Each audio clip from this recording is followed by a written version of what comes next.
Eh bien, rebonjour et bienvenue dans cette nouvelle partie de la leçon de notions sur les probabilités. Cette partie met l'accent principalement sur la correction de l'exercice que nous vous avons proposé précédemment, le professeur Malin et moi.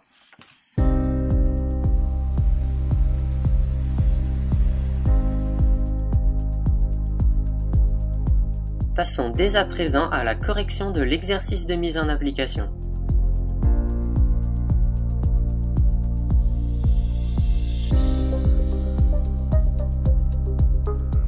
Nous allons d'abord ensemble relire l'exercice dans sa globalité, puis vous verrez dans les diapositives suivantes comment on peut résoudre un exercice de ce type avec l'ensemble des propriétés et des formules que nous avons vues précédemment.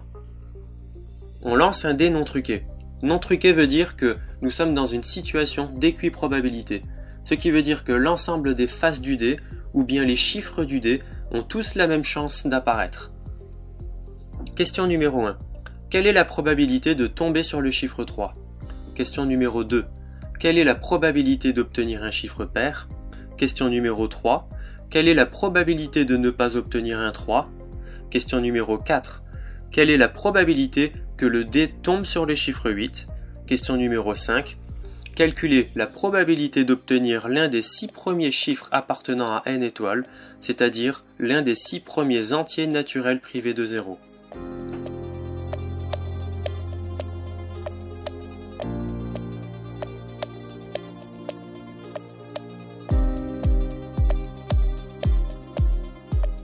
Attaquons-nous à la résolution de la question numéro 1. Quelle est la probabilité de tomber sur le chiffre 3? La première chose que nous devons absolument faire lorsque nous résolvons un exercice de probabilité, c'est de bien poser les bases. La première base que nous devons absolument bien poser, c'est l'univers de notre exercice. Je rappelle que l'univers, c'est toutes les possibilités de notre expérience aléatoire. Et ici, dans notre expérience, puisque nous lançons un dé, eh bien si nous lançons ce dé à de multiples reprises, nous avons de fortes chances de tomber sur chacune des faces de ce dé. Et puisque ce dé ne possède pas plus de 6 faces, eh bien l'univers sera composé de ces 6 faces. Eh bien si nous regardons notre univers, nous voyons qu'elle est composée de tous les chiffres qui apparaissent sur ces 6 faces. Donc l'univers est composé des chiffres 1, 2, 3, 4, 5 et 6. La deuxième base que nous devons bien poser, c'est l'événement de notre expérience aléatoire. Ici, ce que vous devez d'abord remarquer, c'est que l'événement issu de la question numéro 1 s'appelle événement E1 et que l'événement sera toujours issu de la question posée. Ce qui veut dire que, comme notre question ici nous demande de calculer la probabilité de tomber sur le chiffre 3, eh bien l'événement E1 se nomme on tombe sur un chiffre 3. Vous recopiez la question en la transformant en une affirmation. Maintenant, nous souhaitons chercher qu'est-ce que l'événement E1 contient. Eh bien, pour savoir ce que l'événement E1 contient, eh bien, c'est dans cette phrase. Ici, l'événement E1 ne nous donne la possibilité que de tomber sur ce chiffre 3. Eh bien, alors l'événement E1 ne peut contenir que ce chiffre 3 tout seul. Maintenant que nous avons bien posé les bases, nous pouvons résoudre cette question en utilisant la formule de la probabilité que nous avons vue précédemment dans la leçon. La probabilité que l'événement E1 se réalise est égale au nombre d'éléments dans notre événement E1 sur le nombre d'éléments dans notre univers oméga. Eh bien, allons-y. La probabilité de l'événement E1, nous posons le trait de fraction et nous regardons ce qu'il se passe au numérateur de la fraction. Eh bien, ici, nous cherchons le nombre d'éléments dans l'événement E1. Donc si nous regardons notre événement E1, nous voyons qu'il ne possède que ce chiffre 3, donc un seul élément. Et bien alors, puisqu'il contient qu'un seul élément, nous écrivons 1 au numérateur de notre fraction. Maintenant, nous regardons ce qu'il se passe au dénominateur de la fraction. Eh bien, nous devons chercher le nombre d'éléments dans l'univers oméga. Et donc si nous regardons l'univers oméga, nous voyons qu'il est composé de 6 chiffres au total. Donc s'il est composé de 6 éléments, eh bien nous n'avons plus qu'à inscrire 6 au dénominateur de la fraction. Et nous encadrons notre résultat puisque nous avons trouvé la solution de la probabilité. Puisque nous voyons bien que la fraction que nous avons trouvée est une fraction irréductible. Alors nous n'avons pas complètement terminé, puisque souvenez-vous qu'il y a plusieurs manières de représenter le résultat d'une probabilité, et donc pour représenter la deuxième manière, ce résultat de la probabilité, nous devons calculer cette fraction. Et donc, en l'occurrence, si nous calculons 1 sur 6, donc 1 divisé par 6, eh bien nous trouvons une probabilité d'environ 0,17. Pour calculer la troisième et dernière possibilité de représenter le résultat de cette probabilité, nous devons multiplier par 100 ce résultat, et ce qui nous donne alors en l'occurrence une probabilité de 17% de tomber sur le chiffre 3.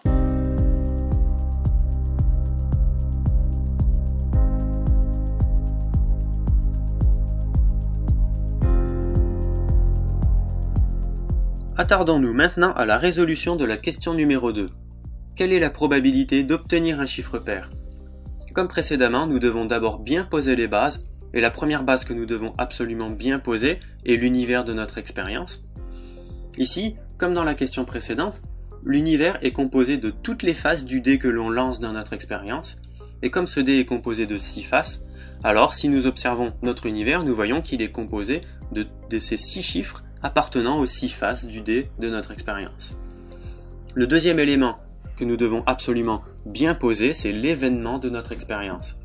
Ici, vous devez bien remarquer que l'événement issu de la question numéro 2 se nomme bien E2 et qu'il est également issu de la question posée. Ici, la question est quelle est la probabilité d'obtenir un chiffre pair? Alors l'événement se nomme on obtient un chiffre pair. Nous utilisons la question pour en fabriquer une affirmation. Maintenant que nous avons bien posé notre événement, nous devons bien identifier ce que contient notre événement. Et bien pour savoir ce que contient notre événement, nous lisons cette affirmation et nous voyons que l'affirmation nous dit que l'événement contient tous les chiffres pairs de notre expérience. Et comme tout ce qui se passe dans cette expérience est contenu dans notre univers, eh bien nous allons aller chercher ces chiffres pairs contenus dans l'univers. Et donc si nous regardons cet univers, nous voyons qu'il contient les seuls chiffres pairs qui sont contenus dans cet univers sont le chiffre 2, le chiffre 4 et le chiffre 6. Donc alors l'événement E2 contient alors ces 3 chiffres 2, 4 et 6. Maintenant que nous avons bien posé nos bases, nous pouvons utiliser la formule que nous avons utilisée précédemment qui nous dit que la probabilité que l'événement E2 se réalise est égale au nombre d'éléments dans notre événement E2 sur le nombre d'éléments dans notre univers oméga. Donc nous posons comme précédemment la barre de fraction et nous regardons ce qu'il se passe au numérateur de la fraction. Eh bien au numérateur, nous devons chercher le nombre d'éléments contenus dans l'événement E2. Donc si nous regardons un peu plus en haut notre événement E2, nous voyons alors qu'il contient 3 éléments au total. Et comme il contient 3 éléments, nous inscrivons alors 3 au numérateur de la fraction. Maintenant, nous allons regarder ce qu'il se passe au dénominateur de notre fraction. Eh bien, au dénominateur, nous devons chercher le nombre d'éléments contenus dans l'univers oméga. Donc, si nous regardons notre univers oméga, nous voyons qu'il contient, comme précédemment, 6 éléments au total. Et donc, comme il contient 6 éléments, alors nous inscrivons 6 au dénominateur de notre fraction. Eh bien, maintenant, nous voyons que nous n'avons pas tout à fait fini, puisque la fraction que nous venons de trouver n'est pas une fraction irréductible. Et donc pour la transformer en fraction irréductible, nous devons alors avoir recours à des règles de transformation. Ici nous voyons que 6 est égal à 3 fois 2, donc comme 6 est égal à 3 fois 2, alors nous allons remplacer 6 par 3 fois 2. Alors allons-y, remplaçons 6 par 3 fois 2. Et maintenant, nous sommes contents puisque nous voyons qu'il y a un 3 en haut et un 3 en bas de la fraction. Donc nous avons alors un 3 divisé par 3. Et donc tout le monde sait que 3 divisé par 3 est égal à 1. Les deux 3 se simplifient. Et donc alors on peut les simplifier, les barrer en haut et en bas de la fraction. Ce qui nous donne alors un résultat de 1. Donc il nous reste alors plus que en bas le 2 et en haut, eh bien comme 3 divisé par 3 est égal à 1, il nous reste 1. Donc nous avons alors une probabilité qui nous dit que nous avons une chance sur 2 d'obtenir un chiffre pair.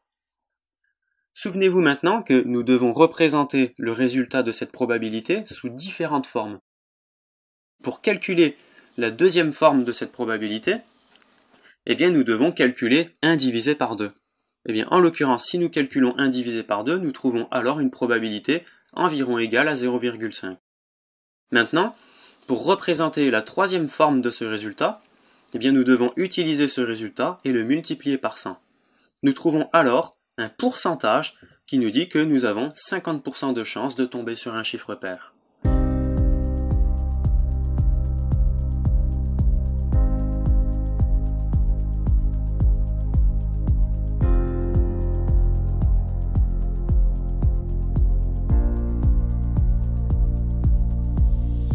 Passons maintenant à la question numéro 3. Quelle est la probabilité de ne pas obtenir un 3 ? Nous posons d'abord les bases, et le premier élément que nous ne devons pas oublier est l'univers de notre exercice. Ici, l'univers restera toujours le même durant tout l'exercice, puisque nous ne changeons pas les règles du jeu, et puis nous jouons toujours au même jeu. Nous lançons toujours un dé, et ce dé ne possédera toujours qu'au maximum 6 faces, et donc l'univers possédera toujours ces 6 faces. Donc le deuxième élément que nous ne devons pas oublier est l'événement de notre exercice. Ici, nous devons faire attention que l'événement issu de la question 3, nous le nommons bien E3, et que cet événement est bien issu de la question posée. La question se nomme « Quelle est la probabilité de ne pas obtenir un 3 ?» Alors l'événement doit se nommer « Ne pas obtenir un 3 ».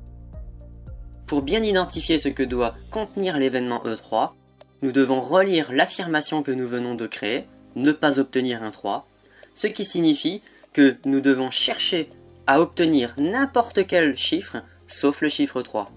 Donc si nous regardons à l'intérieur de notre univers, l'univers qui lui contient toutes les possibilités de notre exercice, eh bien nous pouvons prendre tous les chiffres contenus dans cet univers sauf le chiffre 3. Nous pouvons alors dire que notre événement contient alors les chiffres 1, 2, 4, 5 et 6.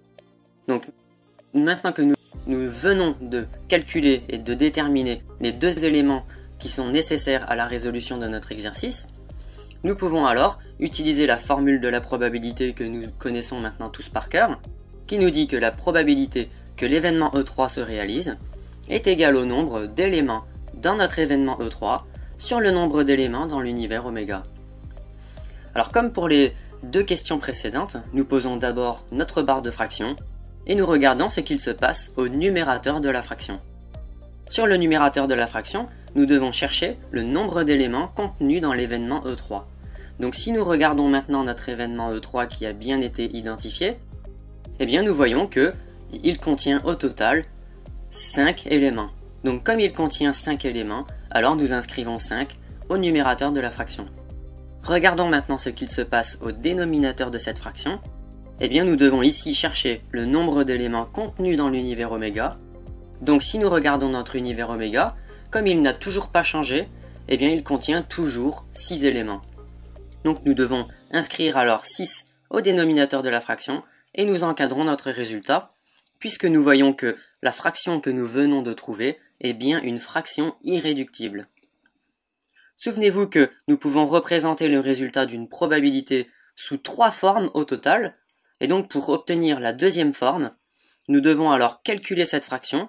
Donc en l'occurrence, si nous calculons 5 divisé par 6, nous trouvons alors une probabilité d'environ égale à 0,83.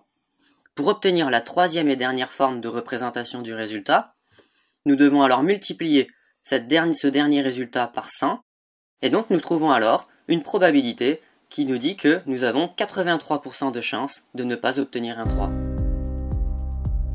Alors nous avons fini, mais attention, attention, attention, ce n'est pas ce qui est exigé au brevet des collèges. Ce que nous venons de faire, c'est très correct, la méthode alors attention, ce que nous venons de faire est correct, la formule que nous venons d'utiliser est correcte, les résultats que nous venons de trouver sont justes, mais justement la méthode n'est pas bonne. Attention ici, nous venons d'avoir dans notre question une négation, et à chaque fois que nous avons un ne pas obtenir un chiffre 3, ce ne pas nous oblige à utiliser la formule de la probabilité d'un événement contraire. Et donc c'est ce que nous allons faire dans la question précédente. Nous allons résoudre à nouveau, encore une fois, cette question numéro 3 et nous allons la résoudre en utilisant la bonne formule.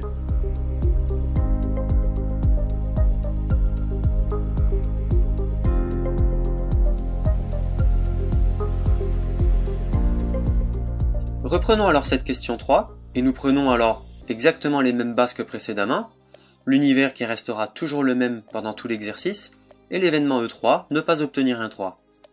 Réfléchissons maintenant d'une autre manière. À chaque fois que nous avons affaire à une question où il y a une négation, ne pas obtenir un 3, eh bien nous devons chercher à l'intérieur de notre exercice s'il existe des questions précédentes qui étaient le contraire de celle-ci.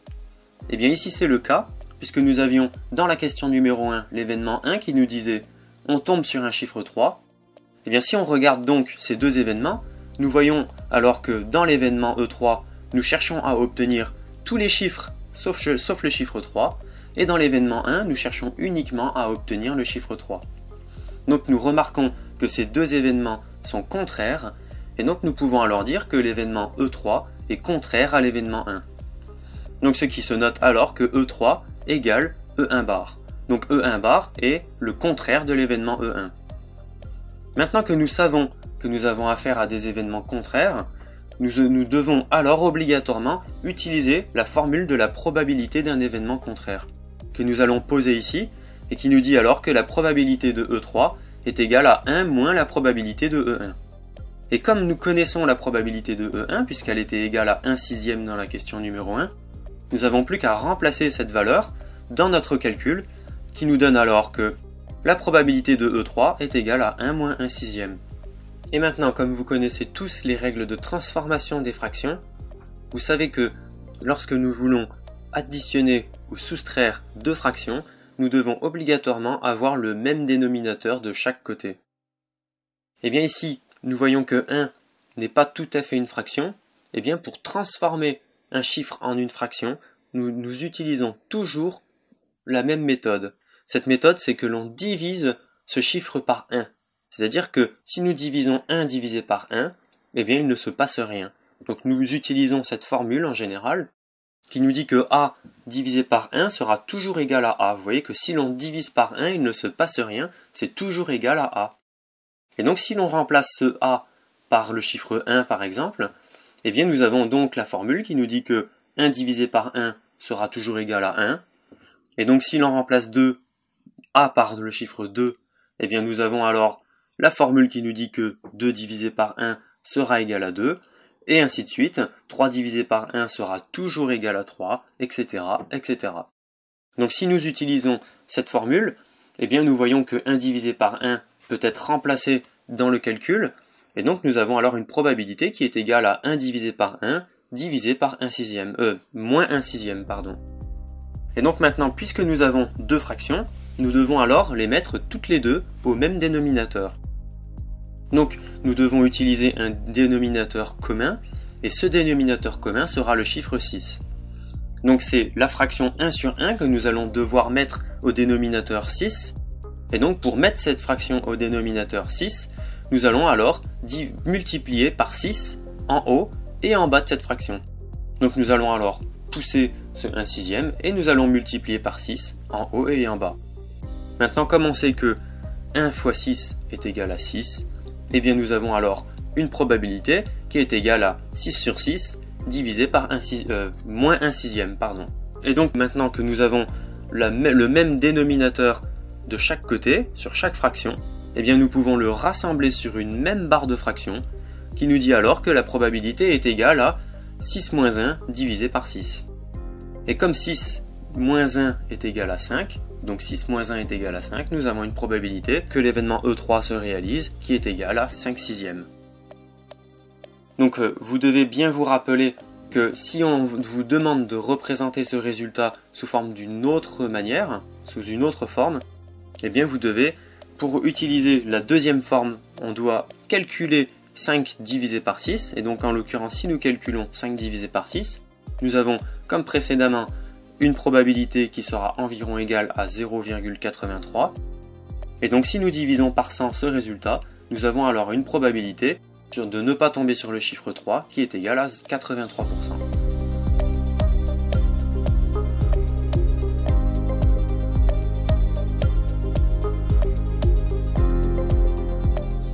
Donc récapitulons un peu tout ça. Donc nous allons revoir les deux mêmes méthodes que qui nous ont servi précédemment à résoudre la question numéro 3. Donc nous posons alors les deux bonnes bases et nous allons comparer ces deux méthodes. Donc nous rédigeons alors la première méthode et la deuxième méthode. Donc vous voyez à gauche la méthode qui n'est pas exigée au brevet des collèges, celle que vous ne devez pas rédiger quand vous avez affaire à ce type de questions, et à droite la méthode que nous venons de faire dans la diapositive précédente et qui est la bonne méthode.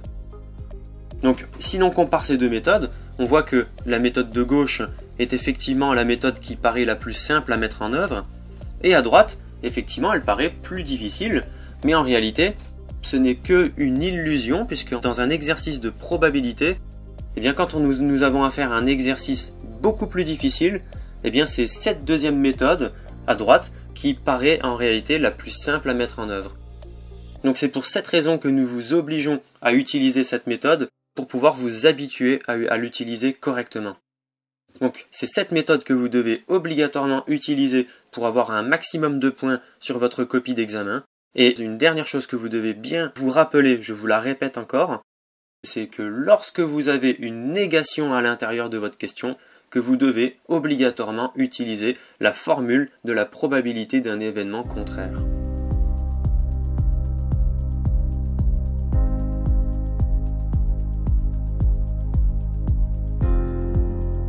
Passons dès à présent à la question numéro 4, calculer la probabilité que le dé tombe sur le chiffre 8. Nous posons donc les bases, et l'univers de notre exercice restera toujours le même, et nous fabriquons notre événement E4 à partir de la question posée, qui se nomme le dé tombe sur le chiffre 8. Nous devons donc bien analyser notre événement E4, et nous devons essayer de comprendre dans quelle mesure nous pouvons tomber sur le chiffre 8. Donc pour cela, nous analysons notre univers comme d'habitude, et l'univers qui lui possède toutes les possibilités de notre exercice, et nous regardons si le chiffre 8 est bien contenu dans notre univers. Et nous voyons ici que ce n'est pas le cas. Il n'y a pas de chiffre 8 dans l'univers. Donc nous savions bien que sur notre dé, il n'est impossible de tomber sur le chiffre 8 puisque le chiffre 8 n'existe pas sur le dé. Donc nous pouvons alors dire que l'événement E4, puisque nous ne tomberons jamais sur le chiffre 8, eh bien l'événement E4 ne peut pas contenir le chiffre 8. Donc cet événement, il n'a rien du tout à l'intérieur, il ne contient rien du tout. Et pour dire qu'un événement contient rien, eh bien nous avons un élément mathématique qui s'appelle ensemble vide. Et donc cet ensemble vide signifie qu'il n'y a rien du tout à l'intérieur de l'événement. Maintenant que nous avons posé nos deux éléments qui nous servent à calculer la probabilité de notre exercice, eh bien nous utilisons la formule que nous connaissons tous par cœur maintenant, qui nous dit que la probabilité que l'événement E4 se réalise est égale au nombre d'éléments contenus dans l'événement E4 sur le nombre d'éléments contenus dans l'univers oméga. Et nous utilisons exactement la méthode que d'habitude, que précédemment, nous tirons d'abord une barre de fraction et nous regardons ce qu'il se passe au numérateur de la fraction. Et bien ici nous devons calculer le nombre d'éléments contenus dans l'événement E4, et si nous regardons notre événement E4, nous savons donc que cet événement est complètement vide, qu'il n'y a rien, on a l'ensemble vide qui est contenu dedans, donc cet événement ne contient aucun élément, donc 0 élément. Donc puisqu'il contient 0 élément, alors nous inscrivons 0 au numérateur de cette fraction. Et regardons maintenant ce qu'il se passe au dénominateur de la fraction. Donc nous devons ici déterminer le nombre d'éléments contenus dans l'univers oméga, et nous regardons dans notre univers oméga qui n'a toujours pas changé, et nous voyons donc qu'il y a toujours 6 éléments à l'intérieur de l'univers oméga, donc nous inscrivons 6 au dénominateur de la fraction. Donc maintenant nous avons presque fini puisque nous avons 0 divisé par 6, et nous savons que 0 divisé par n'importe quoi sera toujours égal à 0. Donc nous avons alors une probabilité qui est égale à 0. Donc nous n'avons aucune chance de tomber sur le chiffre 8. Mais attention ici, nous nous sommes encore fait avoir puisque ce n'est pas réellement ce qui est exigé au brevet des collèges. Donc comme pour la question 3, ce qu'on a fait c'est correct, la formule que nous avons utilisée est tout à fait correcte, le résultat est juste, mais ce n'est pas la bonne méthode. Donc nous allons faire comme précédemment, nous allons refaire la question numéro 4, et nous allons cette fois-ci utiliser la bonne méthode qui sera exigée à l'examen du brevet des collèges.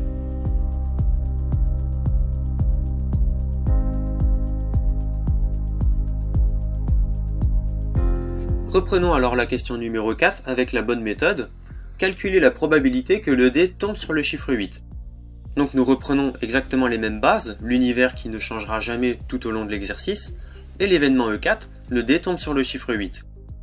Maintenant nous savons que le chiffre 8 n'existe pas, donc l'événement E4 est vide, et donc pour dire que cet événement ne contient rien du tout, nous avons mis alors l'ensemble vide à l'intérieur de cet événement. Donc puisque cet événement ne contient rien du tout, c'est un événement qui ne se réalisera jamais. Et nous avons appris dans la leçon qu'un événement qui se réalise jamais est un événement impossible. Et donc maintenant nous avons déjà presque terminé la résolution de cette question, puisque nous n'avons plus qu'à dire que puisque c'est un événement impossible, alors la probabilité est nulle. Donc nous avons alors la probabilité que l'événement E4 se réalise est égale à 0.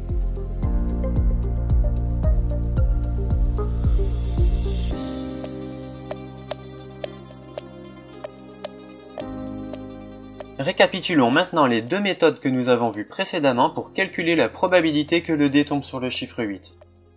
Nous posons alors les bases, et la première base que nous posons toujours est l'univers de notre expérience, qui restera toujours le même durant tout l'exercice. Puis nous rédigeons les deux méthodes que nous avons vues précédemment l'une à côté de l'autre, et nous encadrons les deux résultats. Si l'on compare les deux méthodes, nous voyons clairement que la méthode de droite restera toujours la plus facile à mettre en œuvre, et la plus rapide à rédiger. Mais je peux vous comprendre que, ayant l'habitude d'utiliser toujours la même formule, que la méthode de gauche reste pour vous la plus naturelle à utiliser. Mais je préfère vous prévenir que, attention, la méthode de droite restera toujours celle qui est recommandée lors de l'examen du brevet, mais que ici, contrairement aux autres questions, ce qui a été dit précédemment, eh bien ici vous avez le droit d'utiliser l'une ou l'autre des deux méthodes comme bon vous semble. Donc si vous souhaitez, ici par exemple, rédiger cette question avec la méthode qui est à gauche, eh bien vous aurez un maximum de points à l'examen du brevet des collèges, du moment que le résultat est juste et que la question est rédigée correctement.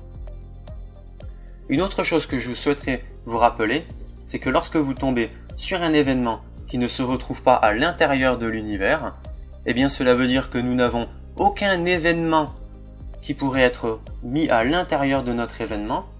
Donc puisqu'il n'y a aucun élément à l'intérieur de notre événement, cet événement est vide, et un événement qui ne contient rien du tout est toujours un événement qui ne se réalisera jamais, donc c'est un événement impossible. Et tout événement impossible implique une probabilité qui est nulle.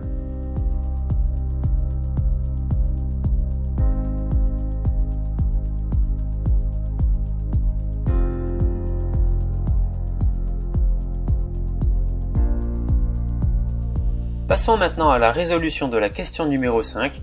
Calculer la probabilité d'obtenir l'un des 6 premiers chiffres appartenant à n étoiles, c'est-à-dire l'un des 6 premiers entiers naturels privés de 0. Nous posons alors les bases, et vous savez que la première base que nous posons est toujours l'univers de notre expérience, qui restera toujours le même durant tout l'exercice. Et ici, nous cherchons à poser notre événement E5. Eh bien, nous prenons notre question et nous la transformons en une affirmation. Obtenir l'un des 6 premiers chiffres appartenant à n étoiles. Mais qu'est-ce que c'est n étoiles?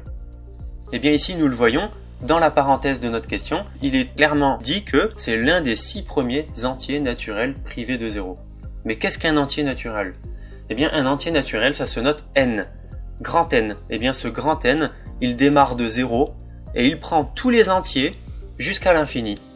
Donc n contient alors les chiffres 0, 1, 2, 3, 4, 5, 6, 7, 8, 9, jusqu'à l'infini. Et maintenant, qu'est-ce que n étoiles? Eh bien, n étoiles, c'est facile, c'est n sans le 0. Donc en fait, on reprend tous les chiffres de n sans le 0. Donc ici, j'ai bien évidemment volontairement rajouté des chiffres pour vous montrer que l'on peut aller encore plus loin. Mais en fait, vous devez bien comprendre que n étoiles est égal à n sans le 0. Maintenant, ce que nous souhaitons obtenir, c'est les 6 premiers chiffres appartenant à n étoiles. Puisque nous savons ce qu'est n étoiles maintenant, eh bien nous prenons les 6 premiers chiffres appartenant à n étoiles. Et maintenant nous souhaitons obtenir l'un de ces 6 premiers chiffres, donc ce qui veut dire que ces 6 chiffres devraient appartenir, donc devraient être contenus dans notre événement E5. Donc maintenant que nous avons trouvé ce que contient notre événement E5, nous devons nous assurer que tous ces chiffres sont également contenus dans notre univers oméga pour qu'ils puissent se réaliser. Eh bien nous remarquons avec stupéfaction que l'entièreté des éléments contenus dans E5 sont contenus également dans l'univers oméga. Donc ce que nous pouvons dire, c'est alors que l'événement E5, il contient l'univers oméga, mais en réalité que l'événement E5 est égal à l'univers. Et puisqu'il est égal à l'univers, eh bien c'est un événement qui se réalisera tout le temps, à coup sûr. Et donc vous savez maintenant qu'un événement qui se réalise à coup sûr est un événement certain. Et donc que tout événement certain a une probabilité de 100% de chance de se réaliser. Donc alors nous rédigeons que c'est un événement certain, donc la probabilité est de 1. Et donc nous avons alors 100% de chance que l'événement E5 se réalise. Et nous encadrons notre résultat.